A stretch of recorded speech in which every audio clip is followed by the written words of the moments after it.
Bueno, a mí me tocó hablar sobre la cultura teotihuacana.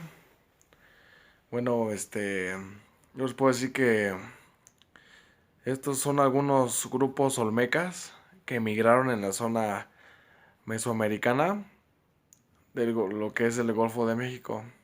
Se establecieron en Altiplano Central. Cuando esos grupos se encontraron con los pueblos que habitan en esta región, se mezclaron culturalmente y dieron origen a otras culturas, entre ellas la cultura teotihuacana. Bueno, debido a los abundantes recursos naturales que había en la zona, su ubicación geográfica y su constante intercambio comercial.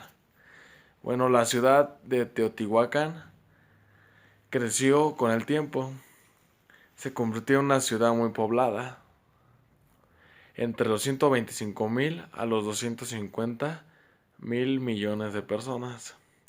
Logró su mayor esplendor en el periodo clásico, entre el año 150 después de Cristo al 750 del mismo. Fue muy influyente en la economía, la política, la arquitectura, el arte de toda la Mesoamérica. Bueno, también me tocó hablar sobre lo que es la cultura olmeca.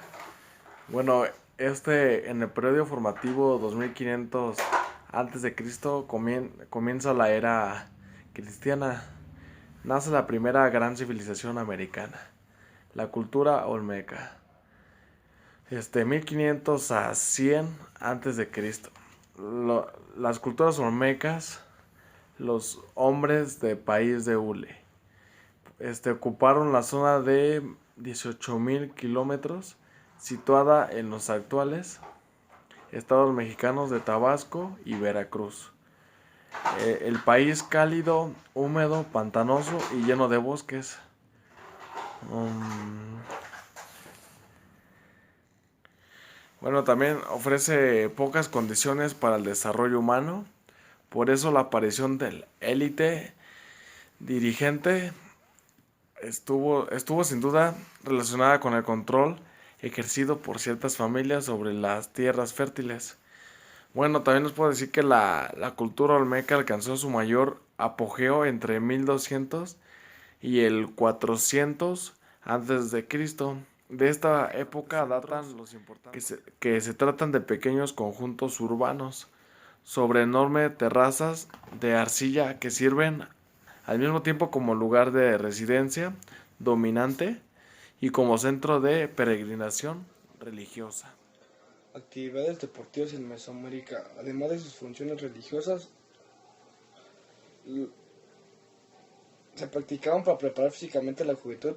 Con el constante entrenamiento y los fuertes ejercicios físicos, se le dotaba de las condiciones necesarias para tener mayor éxito en la guerra. Los diferentes juegos se practicaron como tributo y deleite de los dioses, pero al mismo tiempo eran verdaderos espectáculos para el pueblo, que presenciaba los encuentros con gran pasión y muy frecuentes eran apuestas en favor de sus jugadores favoritos. Existía el espíritu de competencia y seleccionaba a los mejores para justas individuales o colectivas. En el mundo náhuatl se organizaban competencias deportivas entre jugadores representantes de diferentes ciudades o pueblos. En las distintas actividades existió cierta idea del profesionalismo. Entre las actividades deportivas de Mesoamérica podemos encontrar vestigios de prácticas de danza, acrobacia, juego del volador, carrera de bola y aro, lucha y juego de pelota, las regatas o carreras de velocidad y competencia de destreza en la conducción de los akalin o canoas, el tiro con flecha o cerbatana, sobre blancos fijos y móviles, la cacería en diferentes modalidades, carreras de fondo, velocidad y relevos, así como juegos de pelota con bastones. Y cerbatana de fondo, velocidad y relevos, como juegos de pelota con bastones y pasto, que algunos historiadores han comparado con el actual hockey. Y todos practicaban la natación. El origen de estas actividades deportivas, el origen de muchas de estas actividades parte de la necesidad de la lucha por la supervivencia, búsqueda de alimentos y preparación para la guerra Ante todas las cuestiones que se plantean en esos pueblos surge toda una mitología religiosa en lo que las fuerzas de la naturaleza se divinizan dada la dependencia que estos grupos humanos tienen que ellas para sobrevivir. Surge una serie de rituales en la que la actividad deportiva adquiere protagonismo en todos sus ámbitos.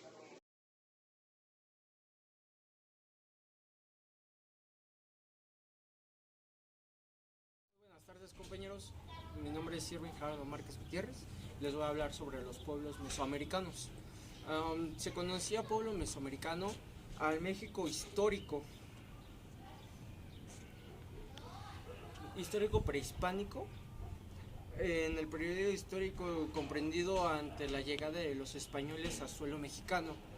Hubo distintos horizontes: preclásico, también el que hubo también fue el horizonte clásico y posclásico.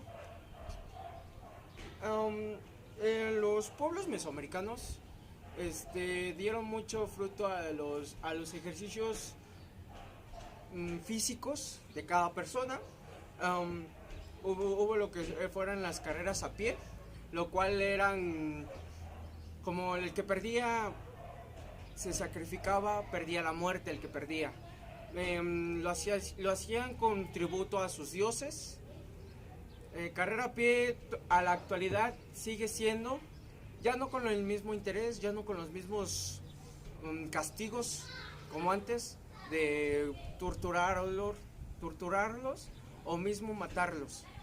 Ahora ya nada más es unas competencias atléticas, los cuales se llevan en distintas categorías, como para hombres y tanto como para mujeres, de distintos metros, son recorridos por mujeres y por hombres.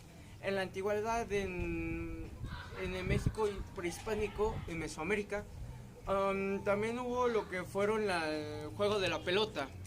Eso concluía en el que dos equipos conformados de 8 integrantes jugaban, ponían aros bastante amplios y tenían que meterlo con la cadera. El que perdía, lógicamente todo el equipo perdía la vida. Ahora ese juego es por el largo de los tiempos se ha perdido. Ahora lo más conveniente sería como el básquetbol, que es el meter la pelota en el arito, pero ya no es con la cadera, sino es con el pie. Asimismo, también todas esos deportes fisiológicos o físicos ayudaban al casamiento, que les ayudaba más a tener condición para que no se cansaran y para tener mejores estrategias en el terreno de casamiento.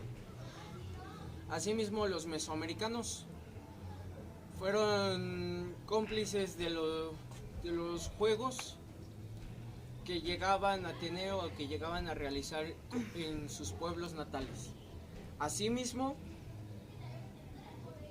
en Mesoamérica podemos decir que es la cuna del deporte, de algunos ejercicios físicos que de ahí partieron a la larga, ahora en día, para que ayudaran a ciertos deportes a tener fruto, a tener esas mismas disciplinas que antes tenían en Mesoamérica.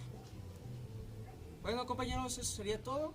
Gracias por su atención.